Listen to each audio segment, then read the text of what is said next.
రేపు ఉదయం 10 గంటలకు మూవీ రివ్యూ చూద్దామా? ఈ తెలుగు సినిమా ఎలా ఉంది అని నన్ను అడిగితే సినిమా బావుంది. ఒకసారి ఖచ్చితంగా చూడొచ్చు. ఈ సినిమా కథలో 4 స్టోరీలు ప్యారలల్ గా నడుస్తూ ఉంటాయి.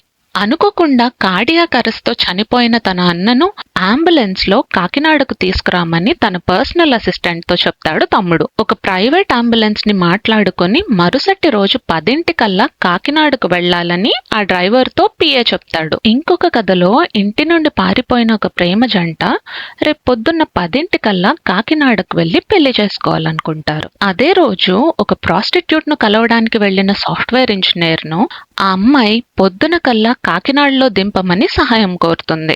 ఇంకొక కథలో తమ జీవితంలో త్వరగా డబ్బులు సంపాదించాలి అనుకున్న బావబావమర్తులు కూడా రేపు ఉదయానికి కాకినాడ వెళ్లాలనుకుంటారు. వీళ్ళందరూ రేపు ఉదయం 10 కాకినాడ ఎందుకు వెళ్లాలనుకుంటున్నారు అనేది ఈ సినిమా కథ. సో మీకు టైం బేస్డ్ సస్పెన్స్ థ్రిల్లర్స్ నచ్చితే ఈ 10 గంటల డెడ్ లైన్ ఏంటో తెలుసుకోవడానికి ఈ మూవీ ఖచ్చితంగా చూడండి. అమెజాన్ ప్రైమ్ లో స్ట్రీమ్ అవుతుంది.